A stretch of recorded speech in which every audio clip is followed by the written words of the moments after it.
Welcome to the show. Great day outside here in South Bend. I tell you what, the snow is melting. The sun is shining. Haven't seen that around here in a while, and the streets are mostly clear. It's a pretty nice day as this, I don't even know how many inches of snow we have, begins to actually melt. It's fairly exciting.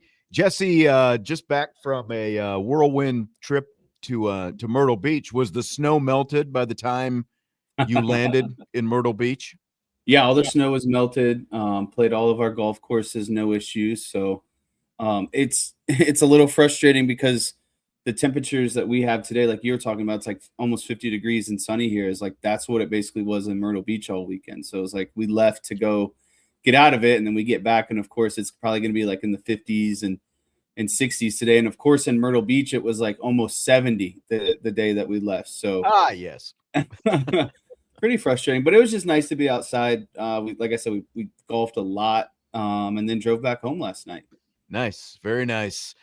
What kind of drive is that from Myrtle Beach to Cleveland? It's like 9, 10, 11 hours. Okay. Wasn't too bad. I was the one that was like, listen, we're gonna be efficient with our stops here. Like when we get gas, we're going to the bathroom, we're getting food, we're not, like on that kind of drive. I'm trying to get back home. You didn't get that from me. That comes from the maternal side of the family of all those road trips that we've made back and forth to Kansas over the years. Speaking of Kansas, did you? I saw they beat Arizona last night. Have you seen any of the social media of Allen Fieldhouse, the crowd and the atmosphere and all that kind of stuff on social media today by any chance? I haven't, but I was a little disappointed in myself because I saw a stat going into that game that Bill Self was like 19-0 or something on like big Mondays, never lost. He is now 39-0 on big Mondays. Amazing. And I was like, you know what? They're playing number one at home. They're underdogs. I should bet on it. He's never lost. Chickened out, and of course they won. I would have tried to back out of it when Darren Peterson was a scratch again, and look what happened. Melvin Council Jr. What a dude, man! Like everyone at Allen Fieldhouse. I'm assuming you watched that whole game. I watched most of it. I didn't get to see the whole thing, but I watched. I didn't realize Kansas had climbed back up. They were in the top 10 on the rise. And now, of course, beating the number one team is going to get you a significant bump as well. They've come together. They've come together nicely since a slow start. It's all gelling right now. Played with much intensity inside of Allen Fieldhouse last night. And when they have Peterson, I think that they're a legit Final Four team. Oh. They didn't have Peterson last night, and they still were able to knock off Arizona. I'm curious because you've only been to Allen Fieldhouse once. You were, of course, I went to the University of Kansas, met your mother at the University of Kansas. You were born in Lawrence, Kansas, not long after I graduated from the University of Kansas, as your sister was as well. But you've only been to one game at KU. We took the family back a few years back, and that was like the final game before Christmas. I think it was against the Omaha. Mm-hmm. And so it wasn't like a big game type atmosphere, but I'm curious, in your experience at Allen Fieldhouse, how you would even compare that atmosphere to the atmosphere of other places that you've experienced a game. Yeah, I mean, it's definitely like you said, we went like right before Christmas. I don't even think, half the students were there at that point, but it was still pretty electric. And I think the coolest thing is just like it is a large arena. Like there is a lot of seats in that place, and most of the time it is full. And so when you see it on TV and you see how loud it's getting, you see it completely packed. It's like it reminds me of, frankly, kind of a lot of NBA arenas that I've been to, just in terms of size, fans, and all of it. So I had a lot of fun. I remember we sat kind of behind the hoop, got to walk out kind of by the players tunnel and all that stuff. So a lot of fun. Definitely. You can feel the history there. You know what I mean? You know that KU is a blue blood program. Even if you didn't know that, just walking in, being in the arena, walking around kind of, outside the arena, seeing all the trophies and player jerseys and all that stuff. It's definitely like, the way I would explain it is whenever I talk to people who are not Notre Dame fans who hate Notre Dame, I'm like, whether you love or hate Notre Dame, it's just an atmosphere or a campus you have to visit on a college football Saturday, just as like a bucket list item. And I would say the same thing about KU basketball. It's like a mecca when you're talking about college basketball. Same with Allen Fieldhouse. That is that's for sure. First ever win at Allen Fieldhouse over a number one ranked team. Little caveat there: it's only the 6th time they've played a number one ranked team, but the place opened in 1955. Fun fact: Jesse's great grandfather played a role in building Allen Fieldhouse. He was a mason back in the day and had a role in cutting those limestones for Allen Fieldhouse. So very cool, all the way back to 1955. All right, that's our basketball rant for the day. It's time to talk some Notre Dame football. We're going to go through, we've got this revamped coaching staff that Marcus Freeman has after all these new hires. The top question facing each Notre Dame football coach this season. We're going to do the assistants. We're going to do Marcus Freeman. We're going to do the whole thing. So that's what we're going to do. Are you ready? Yes. All right. We're actually going to save Marcus Freeman for last. I think we'll start with the defensive coaching staff since that's where all the new guys are. We'll do that first, and then we will do the offensive guys. So what is your numero uno question for defensive coordinator Chris Ash, who, of course, is the only defensive coach who is returning this year? Yeah, I think when you consider Chris Ash and being the defensive coordinator, kind of being the guy, who oversees all of it, you're overseeing obviously the defensive line, the linebackers, the secondary, run defense, pass defense, blitzes, everything in between. I think the thing that Notre Dame struggled with early on last season, and really, I don't even know if it got resolved by the end of the season, is I want Chris Ash to establish what their true identity is as a defense. I think that they need to have so I guess my question would be to Chris Ash, what is going to be your identity on the defensive side of the ball this season? Because I think they need to establish an identity and stick to it. And that doesn't mean that you can't work off of it or deviate off of it or have some, different types of personnel and schemes that kind of vary off of your identity. But I want them to be very good at kind of who they are and work from there, basically. And in big moments, really, we didn't know what the identity was last year, did we? If you were going to peg it, could you peg an identity from last year's defense? I couldn't. And that's the thing is early on, they were messing around with all that zone stuff. They couldn't create pressure. I mean, I guess you could say their identity last year is they were going to stop you in the run. And if you were going to move the ball on them, you were going to throw the ball. It's not a bad one because that means you're physical, right? Yes. Go ahead. But at the end of the day, it needs to come down to they need to be like an all-around shutdown defense. And what that identity centers around, I'm not completely sure. And I think that what helps when you have an identity is in moments of crisis or maybe when things aren't going right, it gives your players a sense of security to fall back on something, right? Like if everything's going bad, let's just get back to our identity and play football. And I think last year, amidst the chaos, they didn't have an identity to fall back onto when things were going bad or things weren't necessarily going their way. It felt like they were just trying things on the fly, basically, and trying to figure out what stuck. Yeah, like what's good. And some of that is opponent specific, but obviously early on, what we had kind of become accustomed to, the identity of the defense the previous year was completely gone, right? So and I think that led to a great deal of ambiguity and uncertainty in terms of what actually is the identity of this defense in 2025. I would agree with that. I think that's a good one. Stymie says his question is, how much zone is too much zone? Not to say that that's easy, but I think that's what everyone would ask. Yeah. Yeah. Well, and mine, I guess it plays toward that a little bit, and it plays toward yours a little bit. Mine is, my question for Chris Ash would be, what did he actually learn from last year? He's got a year under his belt now with a roster full of players that he had never seen before he showed up a year ago. He completely whiffed on his personnel evaluations and, what he had with those players that he inherited. And he tried to,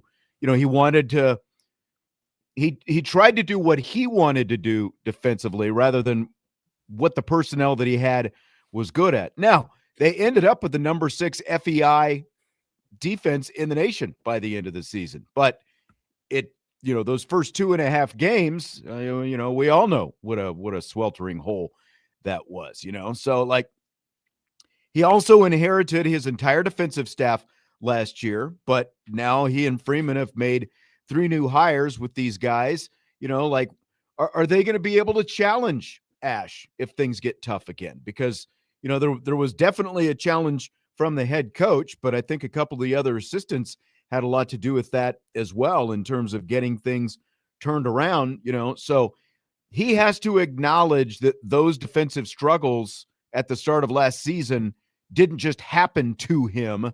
They happened in large part because of his big miss with the evaluation of the roster.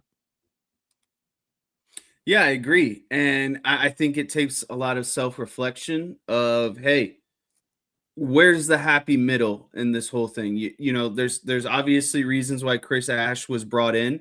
And he said he's not going to run a defense that, the same type of defense that Al Golden ran before him and was successful with at Notre Dame. But like you said, you have to identify what your players are good at, what you want, them to achieve, and then kind of meet somewhere in the middle where you're utilizing both. You're utilizing, your unique spin on the defense, how you can enhance the defense while also playing off the skill set of your personnel. Because it would be one thing, I guess, if Notre Dame's personnel wasn't as good as it is, and he was like trying to overhaul and fix stuff with his scheme and thoughts and all that stuff. But the thing is they have really good personnel, and so it's like, why are we trying to change things just to change things? And that's what I'm saying. That's why he has to learn from last year. He better know the personnel now, because he even had a spring. It's not like he just showed up in the summer before fall training camp started and he was just learning a bit. But you would have thought that based on what they were doing when the season started. So, like, he's got a spring, he's got a training camp, he's got a full season under his belt. Now he goes into spring number 2, and it's got to be a lot different this year. What did he learn from last year? Can he take that and apply it and have heck of a lot more consistency than what he had last year? I think a big part of this too is, we've talked about this before. It's not like Marcus Freeman and Al Golden completely knocked it out in their first, swing at being a defensive coordinator. So the thing that I'm really interested in with Chris Ash is, he was brought in around this time last year, basically right before spring ball. They had spring ball. They obviously had fall camp, and the season started. I'm going to be more harsh and more judgmental of Chris Ash this season because he's got that full year under his belt. He's comfortable. He knows the ins and outs of Notre Dame. He knows how the program is running. And so now it's like, okay, you should be more comfortable. You should kind of know the good and bad of your trials and errors and all that stuff. And so now it's the second time around. I need to see more rhythm in what he's doing. I don't you can't have these bumps in the road necessarily anymore. And I guess I should walk that back a little bit. You can't have self-inflicted bumps in the road. Like, things are naturally going to happen. That's fine. Like, I'm not going to say, right. It's not going to be perfect, but you got to limit the stuff that you are putting in front of you and creating your own obstacles. Right. And it can't take you 2.5 games to figure that out. And that's on the head coach as well. Like we don't need side-eye Marcus Freeman at halftime of a game when there's a storm outside, to figure, oh, now he's mad. Things are going to change here pretty soon, So, all right. How about new defensive backs coach Aaron Henry? What's your number one question that you'd have for him? Yeah, so I think this one's a bit tricky because I mean, he went to be he was a defensive coordinator and in a Power 4 program within the Big Ten. And it's not like Illinois is a pushover of a program, like they're in that, I would say probably if the Big Ten was in 3 tiers, I would put Illinois kind of in that top tier, maybe fringe of the middle tier almost consistently year in Well, and it year can't out. be a So middle tier if there's 2 tiers. I said 3 tiers, 3 tiers. I'm sorry. Okay, I thought top, you middle, and bottom. Gotcha. And I think they're kind of consistently straddling the line between top and middle. But the thing is there's so much talent in this defensive back room. You have Leonard Moore, All-American. You have a Don Schuler, All-American aspirations. You have Christian Gray, who's got a ton of experience, probably gets picked on and criticized a little bit too much for his position. And then you have the young stallion, Tay Johnson. And so my question for him is, this is already a talented room. What are you going to do to elevate a group that is already really good? What can you add to their skill set that is going to take them over the top? Is it teaching them, like, is it knowing that Chris Ash probably wants to run a little bit more zone? And so is he spending more time in the offseason teaching more, zone type coverage skills? Is he what kind of one-on-one drills are we doing to get better at zone? And so that's the thing is Mike Mickens was a tremendous coach, tremendous recruiter. We saw that between the continued success in the recruitment, the on-field success. So what can he do through a different lens to get even more out of a group that is probably going to be one of the best secondaries in the country? With also without changing things just to change things. Yeah. Right? Like it's like you can't come in and do that, because like Chris Ash tried to say last year that's not what, that he wasn't going to do that. But obviously that's not how things looked at the start of the season. So you obviously can't just come in and change for the sake of change. But I think that when you look at Henry's background and his track record of recruiting and development, talked about it, when talking about his hire, I think that there are some definite similarities. Like when you look at a guy like Devin Witherspoon with the Seahawks, this was a guy who didn't start apparently he didn't even start playing football until his junior year in high school. And then he ends up at Illinois, and look at where he is now. He's one of the top-rated defensive backs, or he's the top-rated defensive back on the Super Bowl champion, and he's played in college for this guy, Aaron Henry. So my question, again, this is not asking him the question, but my biggest question about Aaron Henry is, can he live up to that standard that you're talking about with Mike Mickens? Because Mickens leaves as probably the best defensive backs coach that Notre Dame has ever had. That's the state that the secondary is in right now. It's night and day different compared to when Mike Mickens showed up, so there is minimal room, like there are lofty expectations, as Mike Tomlin would say. The standard is the standard, and that's the standard that Mike Mickens has set. Guys like Benjamin Morrison, Cam Hart, Xavier Watts, Leonard Moore, Don Schuler, Tay Johnson, and on and on and on. Like, go back to, when we're talking about Mike Mickens, go back to his time at Cincinnati with Sauce Gardner. So like it's a big question, and it's a high standard, but that is the biggest question that I have, especially specifically for this year's team. Can he live up to that standard that Mike Mickens set in his time at Notre Dame? Agreed.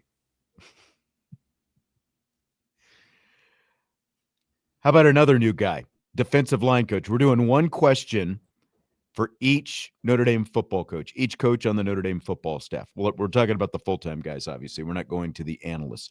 New defensive line coach, Charlie Partridge. Top question for him going into this season. Yeah, I think for Partridge, this one's a little bit tough because he's got really good experience across the board. Obviously, real quick before we get into this, we'll answer this. And I don't know the exact split, but Swandong says, as a defensive coordinator, did Henry call more zone or man? A little bit mixed. It felt like from everything that I've seen and read about him, when he had man type personnel, they were playing a lot more man. They played more zone the last couple of years because that was the kind of personnel that he had. So again, it goes back to playing to the strengths of what you have. And Brett Bielema still had a hand in the defense there at Illinois as well. But I think it sounds like Henry prefers more man, again, in that mold of Mike Mickens, but they're going to play both. So sorry to cut you off there, but I wanted to address that before we got too deep into Charlie Partridge, since he asked the question in the chat. Okay, so repeat your question for Charlie Partridge, defensive line coach. Yeah, Charlie Partridge has a ton of experience, obviously at the University of Pittsburgh. Went on to the NFL with the Indianapolis Colts. I find that to be really, really impressive, and really something that's going to prove to be an asset. And so, knowing that Chris Ash isn't as, what I would say, blitz happy as Al Golden, especially in designed blitzes, I just don't think he's going to. One, the frequency isn't going to be as high, and the creativity isn't going to be as high as what Al Golden was doing. And so, knowing that asks more of your defensive line. And so, my biggest question for Charlie Partridge would be, how are you going to create pressure? Yeah. And I think specific, interior defensive linemen, it is what it is. You can only do so much with them. Like, you're going to loop one and then loop the other, or maybe loop them with the defensive end. Like, you're not going to get real cute with those guys. And so my question would be, how can the defensive line, specifically the defensive ends, create a lot of pressure? Because I think there's a ton of talent along the defensive end. And I think that not only there's a lot of talent, there's a lot of depth at the position as well. Maybe some of the best depth we've seen at the defensive end position at Notre Dame in a really long time. And so how are you creating pressure and keeping bodies fresh that you can keep consistent pressure? And then how are you creating pressure that the linebackers can work off of? And so for me, it all comes down to how he's going to create pressure, knowing that Chris Ash doesn't like to bring, 5-man, 6-man pressures. Yeah, because, Chris Ash wants to stop the run first and then kind of work off of that, and so I think that philosophy plays into the fact that he's not bringing those kind of, he's got more devotion to that than Al Golden did, because of the, Golden's blitzes and those kind of things. But whether it was and maybe this is part of how, when Marcus Freeman was talking about getting the front and the back end to mesh up and those kind of things last year, regardless of who the defensive coordinator is the last few years, the interior guys haven't just been, like eat up a gap, occupy a blocker and that kind of thing. They've been pressure guys as well. So they get pressure from the middle, and, they're still not going to have these massive bodies. They've got a little bit bigger bodies this year than what they had last year, but they've also got more experience than what they had last year with these transfers that they brought in. Obviously they were able to bring in a really nice haul from the transfer portal to bolster this defensive line, especially in the middle, but also outside with Keon Keeley. But so my question is, can he take this defensive line, Partridge, from being pretty good to truly elite? But I also think that it piggybacks with what you're talking about, because to become truly elite, they have to get that. They have to get home sometimes with just them, because they're not going to bring a lot of exotic pressures and things like that Al Golden was going to do, So, but Washington, he had some lines that have ranged from pretty good to really good at times, but they've never really ventured into that elite category. And again, I think that when you talk about the fact that Partridge and Ash have worked together, and, so they kind of know more about each other and, what each other can do. And Partridge knows what Ash is looking for in this defense and the track record that he's got. I think that's it. Can they go from pretty good to elite? Because they've got some guys now who are going to have a chance to be really elite players, from Tioni Gray to Francis Bruu, and then, bringing in again Keon Keeley. But then you add the fact that you've got Boubacar Traore, who's now a year removed from that injury, and Bryce Young, who still has a very high ceiling that he can go to, and you get Jason Onye back. I think that there's every reason to believe that this Notre Dame defensive line this season can be the best defensive line that they've had since 2012, and with more depth as well. In 2012, you obviously had Lewis Nix, you had Tuitt, you had Capron Lewis Moore. Like they didn't have the depth that Notre Dame has now, but like front end guys, and that's why I think when you mix in the depth and the talent that he's got to work with, this has got a chance to be the best overall defensive line since that team that got to the BCS championship game. Yeah, I agree. And that's why it just feels like it's really fun to talk about these things, because not only do I feel like Notre Dame did a tremendous job in the transfer portal, but I feel like they also did a tremendous job of navigating through the influx of coaches coming and going on the defensive side of the ball.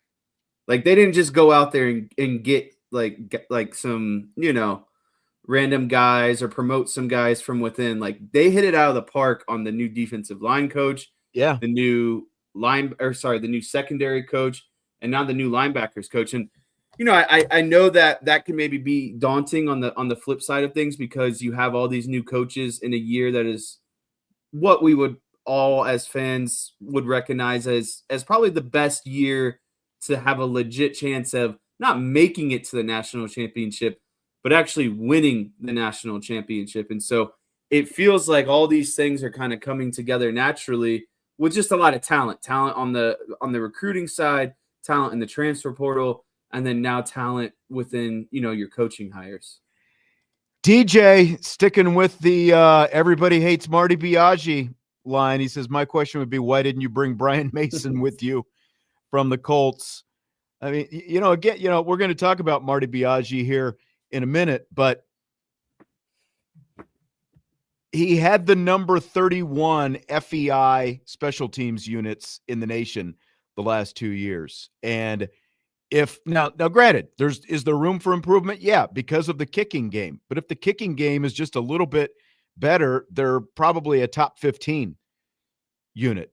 So it's like, I just feel like people are acting like Marty Biaggi is just some chump and he doesn't know what he's doing. The kicker had an issue, and otherwise they were in the, they're still in the top 25% of all FBS special teams units in the nation, even in a year where the kicker was, because everything else was so good. So you want to do Marty Biaggi real quick before we do Brian Jean Marais? Sure. So what's your question for him? Because mine is just plain and simple. Got to figure out the place kicking. That's it. That's literally it. Number 31 in special teams FEI the last 2 years. They were number 4 2 years ago. And so I understand why everybody is down on Biaggi, and it's because Brian is down on Biaggi, and that's what everyone hears him saying. But again, it's one specific issue. Does it have to get corrected? Yeah, but they went out and brought in Porath from Purdue, and they obviously expect that it's going to get a lot better this year. That's my only question for Biaggi. Can they get the kicking game figured out? So I think that what's annoying about the criticism of Marty Biaggi is they had a guy transfer in that didn't necessarily disclose the severity of his injury. Correct. And then all of a sudden they were supposed to flip and put all their marbles on a true freshman. Like that's like worst case scenario. Like you go out and get the transfer guy as plan A, and then you have plan B as the stud, talented young kicker. And then you realize, okay, plan A is hurt. He can't really fully operate. So like, what are you supposed to do with damaged goods? Like, right. There's no really putting a Band-Aid on that situation. Yeah. And then now it's like, all right, well, now I need to get a true freshman up to speed and play at the level that the University of Notre Dame is playing at right now. A team that is supposed to be in playoff games and continue a run towards another national championship. So I he was tremendous in every other aspect, and I felt like the kicking situation was just a crappy situation. Like sometimes you can call a spade and move on from the situation. And so because you brought up the kicking thing, I think that's that's the biggest, most obvious question. My question would be in terms of, you're gonna have new guys, you're gonna have a new punter, you're gonna have a new kickoff guy. My question is, they were tremendous at field position last year. What can you Oh, do? really? But nobody cares about that apparently, Jess, because all they saw was some extra points and field goals spray around. So you're just supposed to fire the special teams coordinator because you brought in an injured kicker. Well, that's not just on the special teams coordinator. There's a whole staff of people who are responsible for bringing somebody in from the transfer portal. Completely agree. And so my question would be, how can you continue to roll over that success in the field position game? Because that is, you're going to have a really good defense and you're going to play some top end opponents. And I mean, let's just be quite frank here. You're not going to score every drive. And so how can you flip the field and continue to put opposing offenses in bad situations and just continue to give your defense that advantage? Because I don't think people realize what it does between a team starting on the 30-yard line and a team starting on a 15-yard line, what your defensive coordinator can do in terms of the play calling aspect. Right. And how you can jump more routes and how you can get, a little bit more roll the dice on bringing some pressures and stuff, because a team is backed up. And how And you're going to create a turnover. When you block a punt that turns into a touchdown, like, oh, that wasn't the special teams coach, I guess. Like, remember the Texas A&M game? The first touchdown that they scored was on a block punt. Like, Yeah.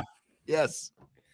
And so that would be my question: is how are you with the turnover at really all the position, all the specialty positions, the field goal kicking? That's obviously a question, but how can you continue your success and build on the way that you were able to set up field position? But based on everything that he's done, there's no reason to believe that that's going to drop off.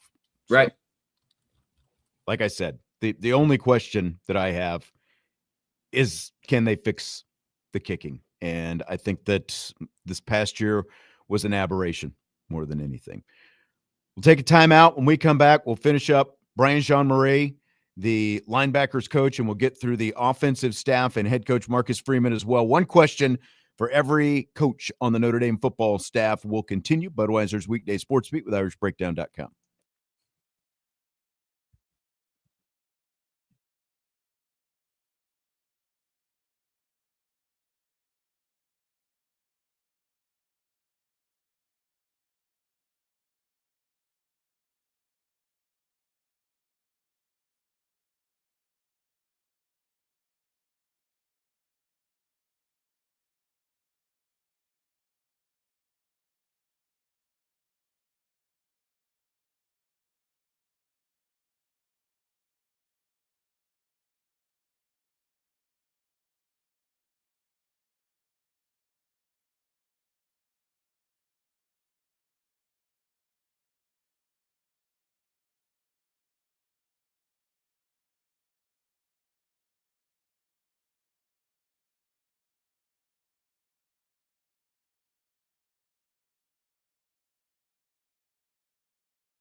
Budweiser's Weekday Sportsbeat with IrishBreakdown.com continues. We've got Notre Dame men's basketball coming up tonight.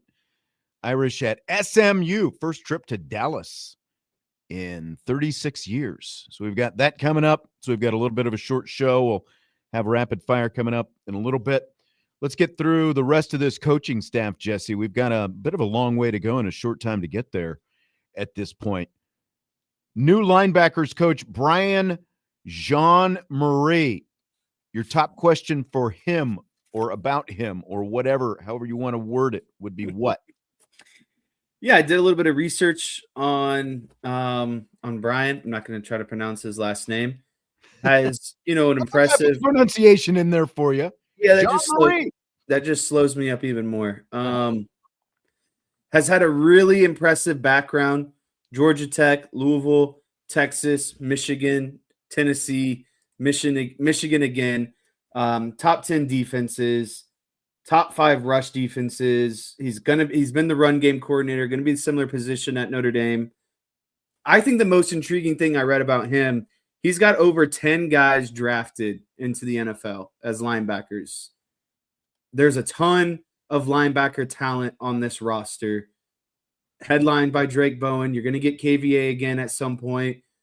What is he going to do to maximize all of those guys? Drake Bowen, Jalen Sneed, KVA, the young guy, Madden Framo. And not only that, but how are you going to put them over the top and make these guys NFL linebackers? Because that's the type of experience that he has. We all know that these linebackers are really good. Yeah. And I think most guys could step in and coach this position room and not have a lot of issues. So my question is, how are you going to help separate them and make them become NFL linebackers? And see, mine is a little bit less even about this year as it is about next year, because you're going to lose this whole, like, you've got so much experience back with Sneed, Osbury, Bowen, obviously, KVA. Now, how do they do, like if KVA needs a little bit before he's ready to go, and or full speed, because he's unquestionably one of the best linebackers in the country when he's healthy. But there's a really good chance that you're going to lose all 4 of those guys after this year. So mine is more about development and how he gets, those other talented guys under them, starting with Framo, but continuing on down the line. Like, is he able to work any of those guys in at all? But and what does the development look like for them? Because I think that's going to be really important for 2027. Developing those young linebackers. Yes. I agree with you. Let's go to the offensive side of the ball. Start with offensive coordinator Mike Denbrock. Top question you have with him. My top question, and I know we got to start moving here a little bit. My top question here for Mike Denbrock would be, at what point do we allow CJ Carr to be CJ Carr? I felt like last season. You're just going to let Carr cook? Is that what you're saying? Yeah. Like, are we just going to let Carr cook this season? Because there's not as good of a running back attack. And that's no slight to Aeneas Williams or Keedron Young. It's just Jeremiah Love is a Heisman Neither one finalist. of them is going to be a top 10 NFL draft pick, though. So. Right. And the backup isn't going to be a guy who maybe goes in the 2nd or 3rd round of the NFL draft. So it's just naturally not as good as what it was going to be. So you've added a lot of resources at the wide receiver room. It's year 2 for CJ Carr. I don't want to see those stupid Miami plays anymore. Like, let CJ Carr cook. He's got a full season. He's a gunslinger. You want to push the ball vertically. That's what's going to help open up Mike Denbrock's offense even more. That'll help your run game get going a little bit more. The more you can stretch the field. CJ Carr has some of the best deep balls in the country. Are we going to let him cook? Like, I don't need, especially in big games, I don't need the tentativeness. I don't need the boundary screens or the bubbles. Just let him throw the ball, like, let him be a guy who is going to be an NFL quarterback. Outbound says, but you don't know they won't be a top 10 pick yet. Again, this is like Jesse said, this is not a slide on either one of them, but none of the guys in this room, none of the veteran guys in this room are going to be top 10 picks. I would safely say that. They're all going to play in the NFL, I think, but I don't think like Jeremiah Love is a unicorn. There's a reason he's going to be a top 10 pick. They still have a lot of talent there. There's a lot of good players, but I agree with what you're saying, and I hadn't really, sort of thought about it that way, but really with what you have in Carr and all the experience that he had last year, and the fact that you're not going to have Jeremiah Love or Jadarian Price. Like we typically think of it as use the run game to set up the pass, but I think it can be the other way around with what they have coming in to this season. But the head coach is a part of that as well. I think that the funniest part about this is CJ Carr went from the least experienced guy on offense last year to arguably the most experienced guy on offense this year, outside of maybe Faison and Greathouse. Yeah. You know what I mean? Like, yeah, he went from the rookie, the inexperienced guy, to now he's probably he's going to be the leader. Mm-hmm. He's going to be the one calming everyone down in the huddle and be like, you know what, guys, I got you. Just go out there, run your route, and I'll put the ball on you. I can't remember who it was, but it might have been Love at the Super Bowl last week, like talking about it was probably before that. Or no, I think it was Eli Raridan, an interview that I think Sampson might have had with Eli Raridan, where he basically said that CJ Carr very well could have and should have been a captain last season, but because the quarterback competition went on for so long and there was uncertainty about who was even going to be the starting quarterback, you obviously couldn't make one guy a captain because he could have ended up being the backup quarterback. But so I fully expect CJ to be a captain this season, and we're going to see we're going to see a whole nother level from him. My question for Mike Denbrock is basically what Josh is saying. He's saying play calling in the red zone, and mine is just you got to get that red zone percentage up because they were ranked 116th in red zone scores last season. Now, the whole field goal situation played some part of it, but still they made 55 trips to the red zone. They scored 39 total touchdowns, and that is with Carr and Love and Price and Malachi Fields, who'll probably be a second-round pick at worst. Eli Raridan, who's 6'7", did not have one touchdown last season. Not even just red zone, but he didn't have one touchdown last season. A guy who's 6'7" seems like he would be, especially when you've got a guy like Fields as well. They've got to get the red zone figured out. So that's my biggest question. And maybe if you let it cook, CJ Carr cook a little bit more, then maybe that takes care of some of that as well. How about offensive line coach Joe Rudolph? Your question that you have for him. I don't have a lot of questions for Joe Rudolph because I feel like he's one of the most battle-tested guys in this whole coaching staff. And I feel like we always amazing to me that they only gave up 12 sacks last year. Yeah. With a first-time starting quarterback who was nowhere near as mobile as Riley Leonard. Like that was a huge concern, was you've got more of a true pocket guy with CJ Carr than you had with Riley Leonard.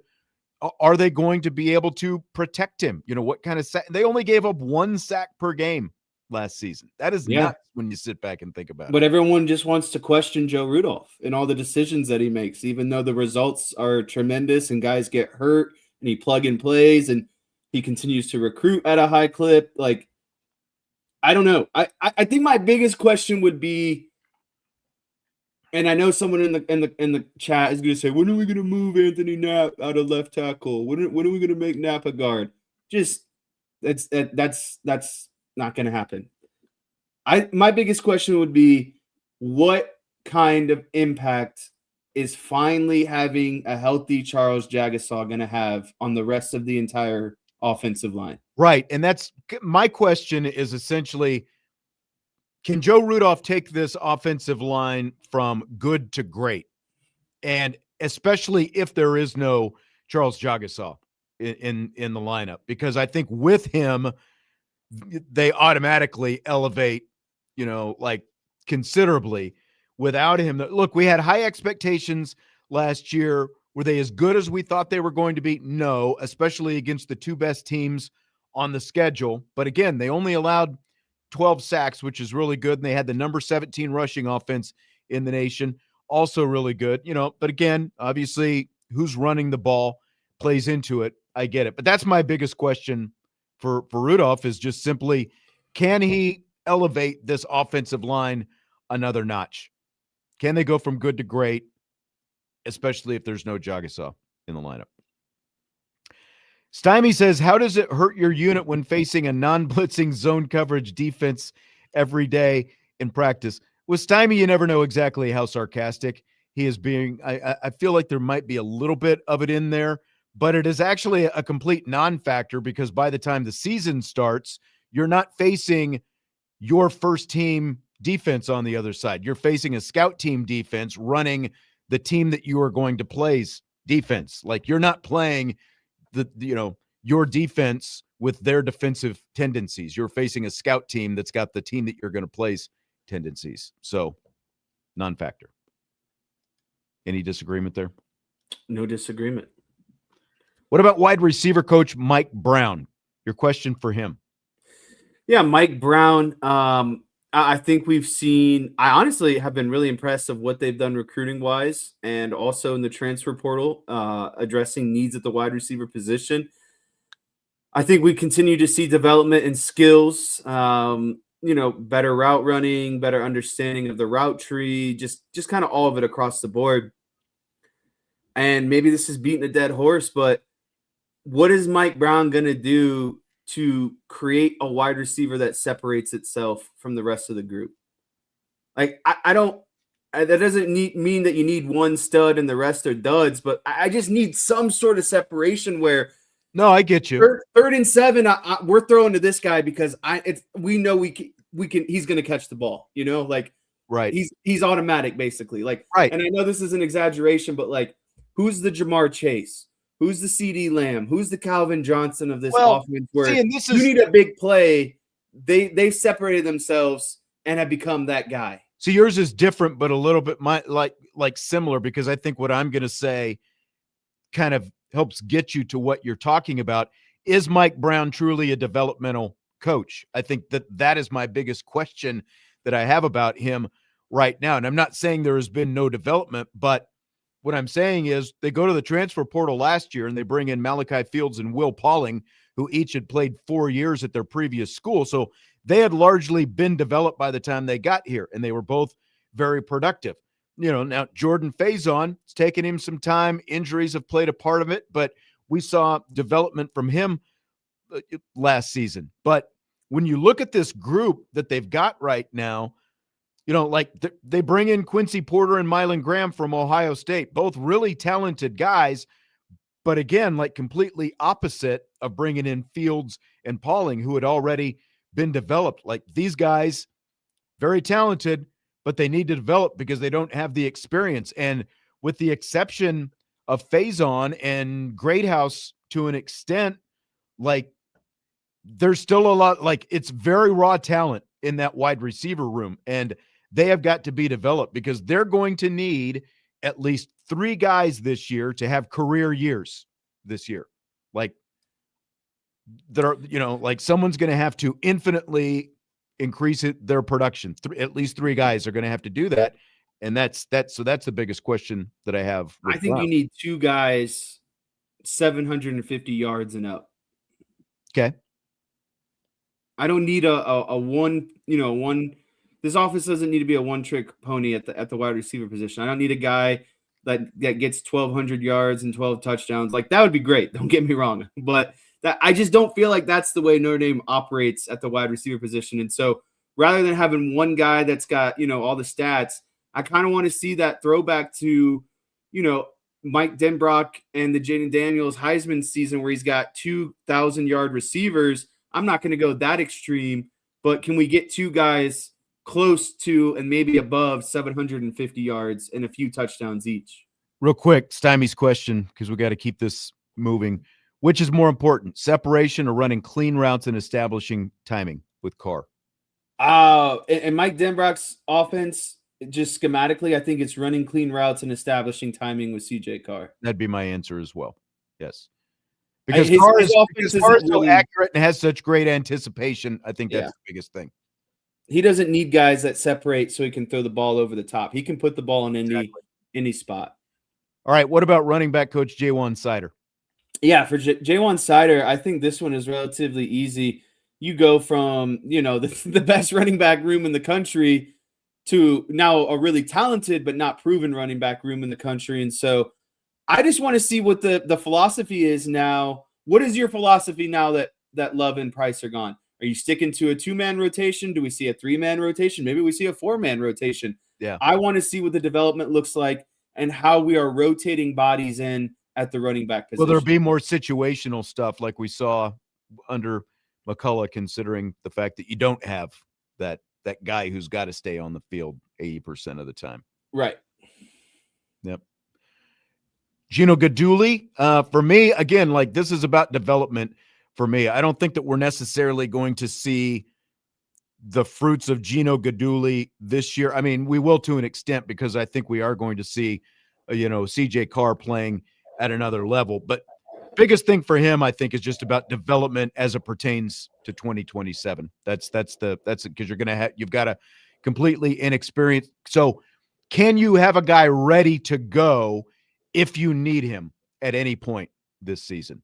Can you have a number 2 guy? Can you get him ready to go? Yeah, I think that's all fine and dandy, and I agree that you need a strong with this roster and expectations. You need to develop a guy, worst case scenario, and then obviously if Carr decides to go into the draft, you need someone ready for next year, so you don't have to go back to the portal.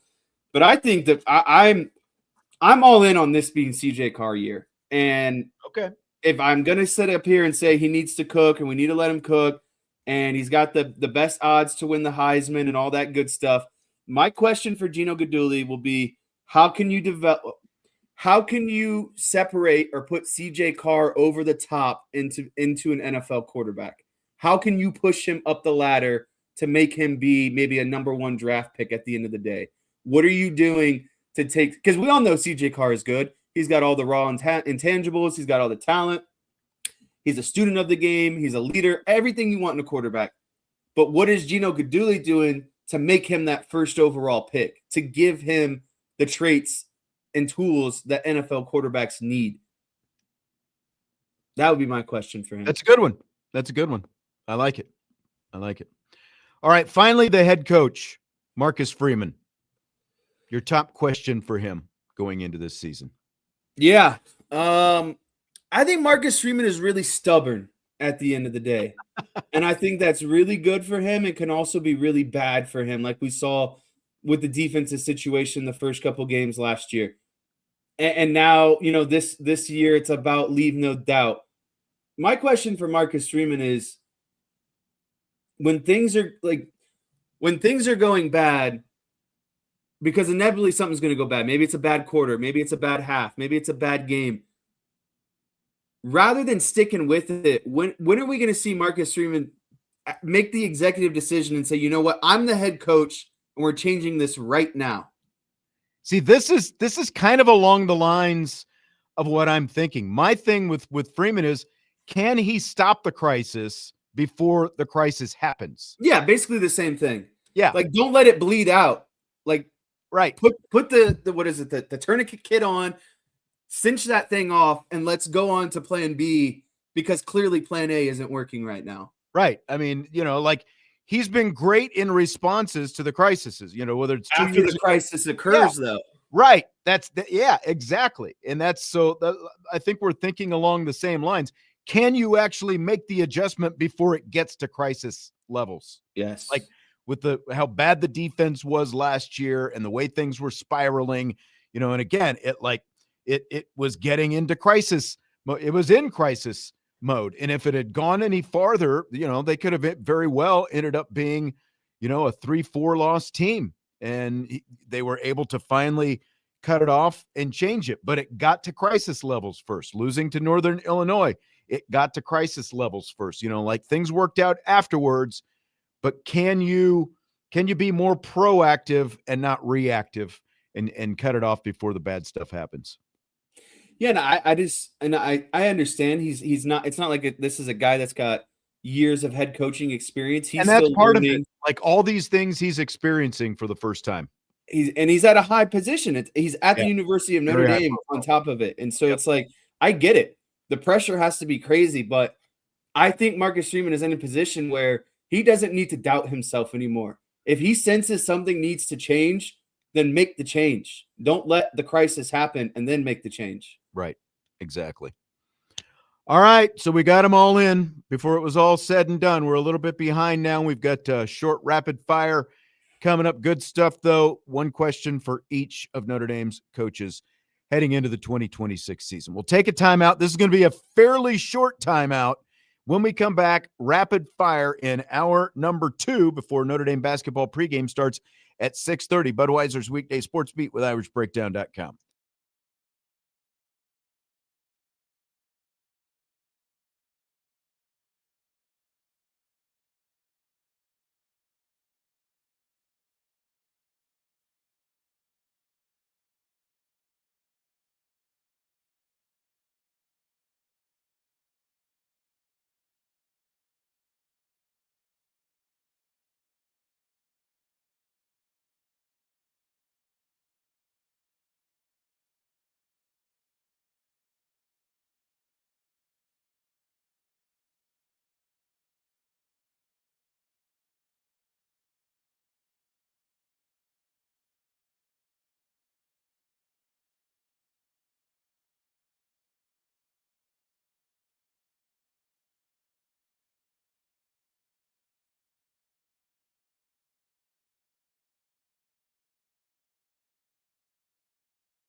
It's hour number 2 of the show, and we've got a shortened second hour we like to call Rapid Fire with Jesse Stiers.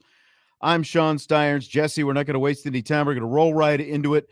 Julian Love and Riley Mills became Super Bowl champions, the latest Notre Dame players to be Super Bowl champions when they helped the Seahawks beat the Patriots Sunday night. My question for you, who are your top 3 favorite Irish players who have ever won a Super Bowl? This is a tough question. I think Jerome Bettis obviously has to be up there for me. I'm gonna go just because of, the linebacker love. I like Drew Tranquil getting it done with the Kansas City Chiefs. I was wondering if he would be on your list. And then after that, I mean, it's like you could always go Joe Montana. You could you could go Justin Tuck. I don't know, he won his with the Giants, so I don't necessarily makes it a lot tougher. Care too much for him. Uh-oh. So the third one, I guess, is what I'm getting at, is where it becomes really hard. All right. Your connection is bad. Your connection is bad. So are you I'm going to have to still think about mine. Yeah. You're going to have to reconnect. You're going to have to reconnect.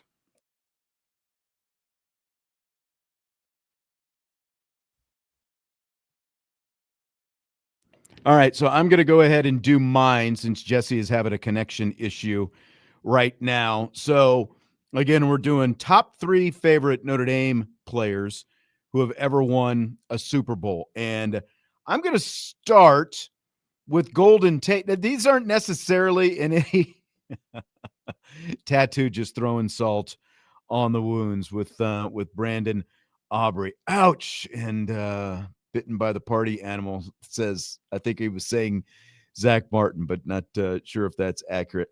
I'm going to go with Golden Tate on my list. And it's funny because like I was looking around for lists of former Notre Dame players who have won Super Bowls, and I was able to find a couple of fairly recent lists that had some of these guys on there. But for some reason, Golden Tate wasn't listed on any of them. He helped the Seattle Seahawks win their first Super Bowl a few years back. So I've got to put Golden Tate on there. Golden, of course, used to play Notre Dame baseball as well. And, he just always had that personality. And back in the days when I was broadcasting Notre Dame baseball, I sat and my seat was in front of him on the Notre Dame baseball bus. And, so I would always hear some unique things going on behind me on the bus. But when Notre Dame went to the BCS championship game, I happened to run into him outside of it's Hard Rock. I don't think it was Hard Rock back then. He was like, "Hey, how you doing, old bus buddy?" So like Golden Tate makes my list. Rocky Bleier makes my list as well. I mean, I think you go back and Rocky Bleier was like, he played for the Pittsburgh Steelers of my youth. And as a Dallas Cowboys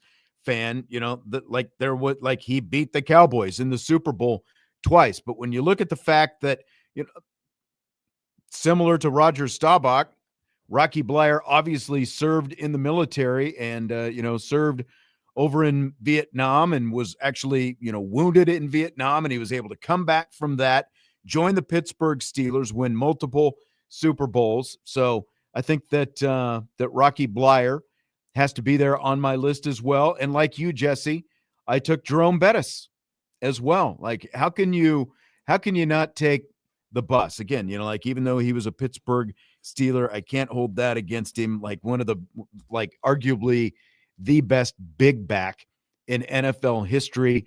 And like the first thing I think about when I think about Jerome Bettis is that 1991 season Sugar Bowl when they beat the Florida Gators. This was before your time, but when they beat the Florida Gators in the Sugar Bowl in New Orleans. So my 3 were Golden Tate, Rocky Bleier, Jerome Bettis. Yeah, my computer just lifted off into a different stratosphere there for a second. Jerome Bettis, Drew Tranquil, and then my third would be a toss-up between Golden Tate and Ricky Waters. Oh, I like it. I like it. I couldn't go with Waters. Like, I couldn't go with Montana or Waters because of, like, it's still too recent for me, like even though we're talking like 30, 40 years ago at this point with like 49ers Cowboys rivalry. I couldn't do that. I could give Blyer the pass because of, like I said, all that he went through and, serving in Vietnam and being wounded in Vietnam and coming back and winning multiple Super Bowls with the Steelers. Like I can forgive him that. And Bettis just because he's Bettis and he's so great. And he started off with the Rams as well. And like there was never any, like Bettis, like specific head-to-head Bettis Cowboys type stuff. So yeah, Bettis is still around. His son is on the team. Like, yeah, I didn't even it's think just about it that way. There's just more. I feel like he's got really good influence on the Notre Dame program right now. Like, I wouldn't be surprised if he's a guy that donates to the NIL fund.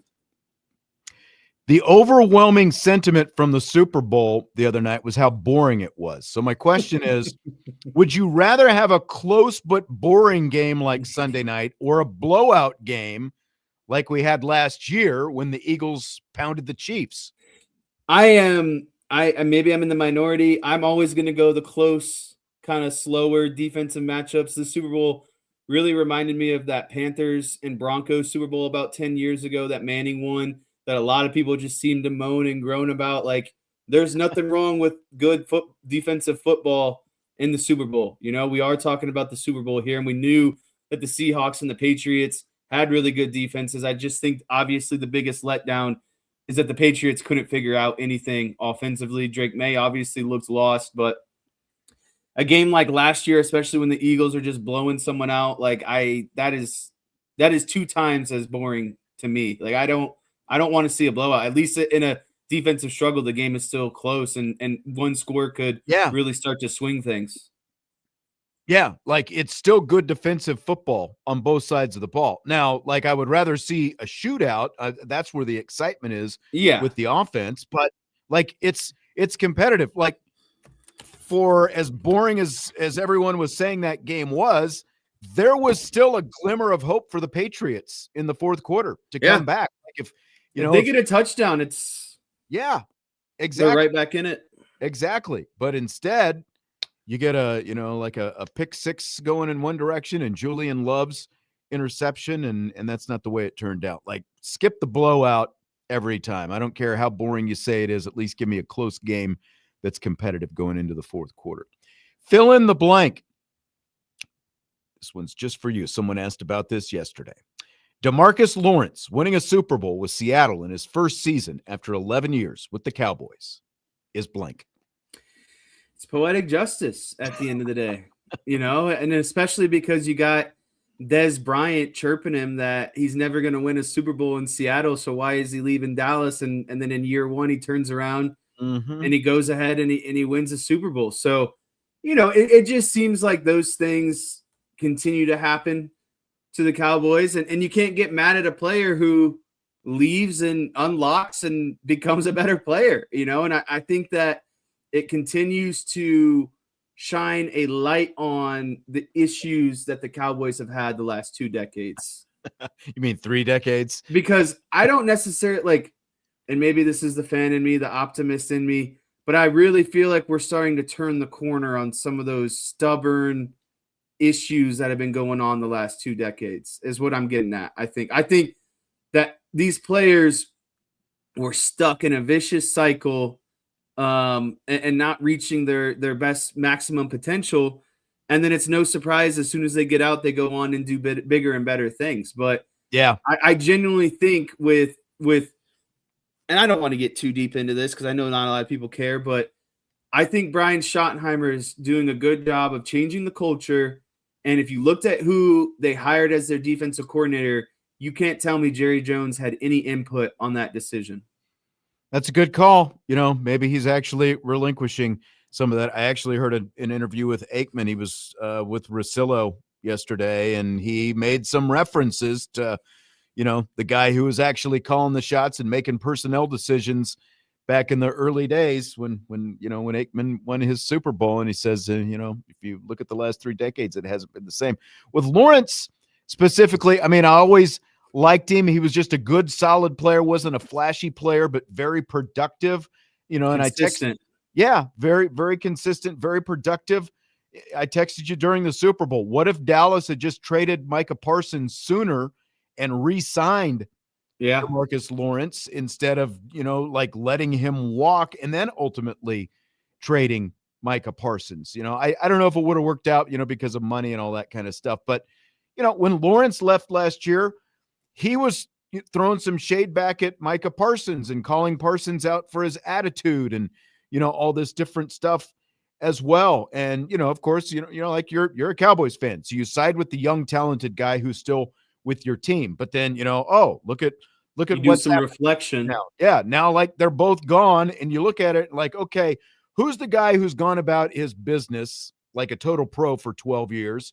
There was never any drama. He just went to work, played injured, consummate professional, versus who's a great player, but he runs his mouth all the time and he says stupid things like, if there was a Notre Dame of the NFL, that's where I would want to play. Well, you played for the Notre Dame of the NFL when, when you talk about the profile of the team. So it's just, it is what it is at this point. So it's like, obviously you wish that DeMarcus Lawrence could have actually won one in Dallas, just like it would have been great if DeMarcus Ware could have, but glad that he went out and got his championship. I'll say this, and I'll be quick. It sucks because there was obviously validity to a lot of the stuff Lawrence was saying on his way out the door, like you were talking about in reference to Micah Parsons. Mm-hmm. And number 2, I was devastated when they traded Micah Parsons. I'm completely over him at this point. I'm tired of him bringing up Dallas. I'm tired of him hanging around the Dallas guys at the Pro Bowl. I'm tired of him going on his podcast and saying that they're going to steal George Pickens. It's like, you are the butthurt ex. Jerry Jones called your bluff because you and your agent thought you could squeeze all the money out of him. Yep. And then he kicked you to the curb because he's Jerry Jones. Like, Jerry Jones doesn't need you, Micah Parsons. Dallas Cowboys are always going to be the Dallas Cowboys because of Jerry Jones. So, well, I'm not going to defend Jerry Jones in any of this, but I agree with I will in this situation. In their contract negotiations, I will defend Jerry Jones, and I'm tired of Micah Parsons just acting like a child. He's a butthurt ex that got broken up with. Nope, you're right. You're right. It just sucks that the 2 best DeMarcuses in Cowboys history had to go elsewhere to win championships. Yep. That's right. And DeMarcus Lawrence, I think, is like 4th all-time in Cowboys history in terms of career sacks. So, all right, which of these 3 scenarios would you choose if you had to choose one of them? Option 1, your fantasy football team goes undefeated for 10 years, but your favorite team misses the playoffs every year. Option 2, your favorite team wins the Super Bowl, but then their rival wins the next 3 Super Bowls. Or option 3, your favorite team wins the Super Bowl, but you can never watch them again. So I need clarification on option 1. Is it in the same 10 years I don't get to they miss the playoffs, or they miss the playoffs for forever? Like that I think it's during those 10 years. I didn't come up with this. I saw this.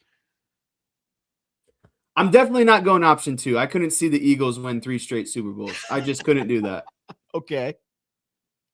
And I can't do option 3 because I want to continue to watch them. And so I have to default down to option 1.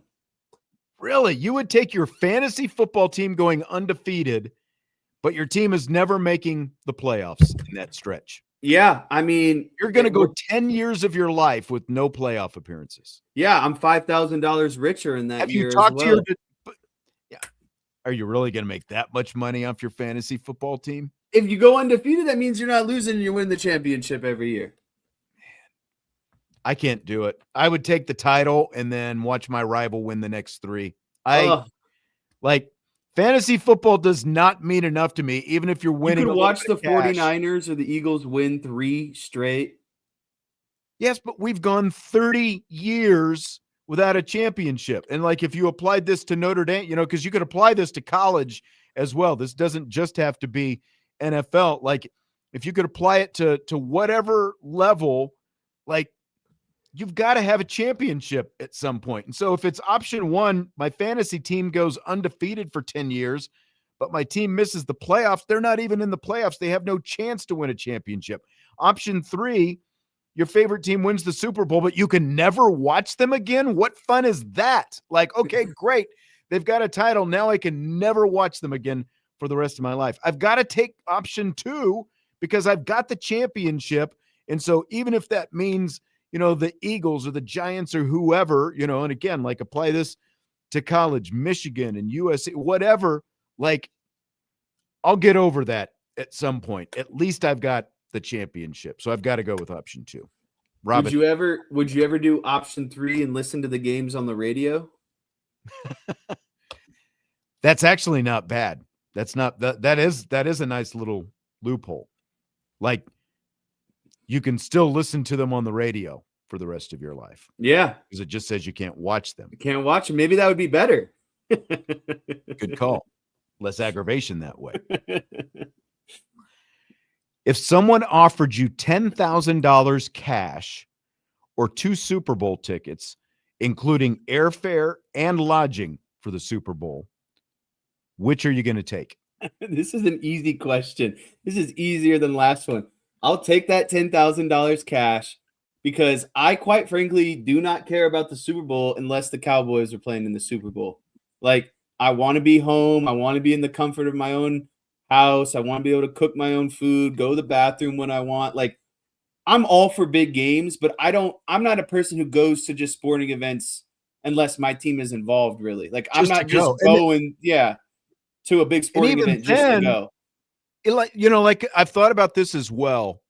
Would I really want to, you want to be there when they win, but what happens if they lose? Like, you can't guarantee that they're going to win. Like, which is worse, not going to the Super Bowl and watching it at home on your TV, or going to the Super Bowl when your favorite team is there and they lose? Then you got to experience it all in person. Because then you've shelled out all that money. And so, like, I guess, like in this scenario, someone has given you the tickets and paid for everything, but that's also just for you. And I don't want to go alone. Like if I'm going to go see the Cowboys in the Super Bowl, we're obviously going together on that. I'm not just going to go by myself. So I've got to take the cash on this whole deal. Yeah. The only way that I'm taking that other package, the Super Bowl tickets and the lodging and the airfare, is if I can put this into some kind of online auction and I'm going to make even more money off it. Like, I don't have to go, but someone is going to put this, inclusive package together for me, and then I can sell it off and make double my money. That's the only way that I would, actually take the tickets and the trip. You know what I would do? I would piggyback off of what you're doing, but I would I'd turn it into like a raffle or a lottery situation. So I don't even care about the highest bid. You give me $25, your name goes into the bucket for a random drawing for the whole package. I like that too. And I'd post it everywhere. I'd put it all over social media. I'd take an ad out in the newspaper. I'd get a billboard in downtown. Like, you want to go to the Super Bowl, $25, and you got a 1 in, maybe 1,000 chance at the end of the day. There you go. That's perfect. Boom. Okay, Randy Moss says sports writers should not be able to vote for the Hall of Fame. He says if you didn't play or coach, you shouldn't have a vote. Do you buy or sell that? This is a huge sell for me. I love Randy Moss, but this is outrageous at the end of the day. This is like people who say, basically, if you didn't play or coach football, you don't know enough about football to be an analyst, right? Like, just because you didn't play or didn't coach doesn't mean you don't understand what's going on and you haven't, submersed yourself in everything football. So I think there's just a lot of toxicity going around right now regarding Tom Brady, Bill Belichick, that whole situation. I think that it doesn't necessarily boil down to people who do and don't know football. It boils down to people being petty and not being petty at the end of the day. And that's exactly it. This is classic player stuff, like especially elite player stuff. Like, Randy Moss. Oh, only the players and coaches know anything. Well, having more players and or coaches vote isn't going to solve anything because they have more personal access to grind with other players and coaches than anybody, because guess what? Ask Tony Dungy who he voted for on the Hall of Fame. Well, he was on the NBC pregame show before the Super Bowl Sunday night, and he didn't want to talk about it. He wouldn't reveal the his team vote. that beat him in the AFC Championship And every that's year? exactly it. And that he and Polian, that they were part of the group that didn't vote for Belichick because Deflategate. And they're going to have some philosophical excuse for why they didn't do it. And really what it boils down to is your butt hurt that they beat you more times than you beat them. And the media actually... There's no bias in the media. Well, there is. I'm sure that there are plenty of local Patriots reporters who wouldn't vote for Belichick. But, but the media actually follows this stuff closer than the players and the coaches. So there needs to be a mix involved in here. All right, Jesse, we've got to get it out with that. It was a rapid it was a fast show. It was quick show tonight. We've got Notre Dame SMU basketball coming up next. We will talk to you on tomorrow's show, Budweiser's Weekday Sportsbeat with IrishBreakdown.com.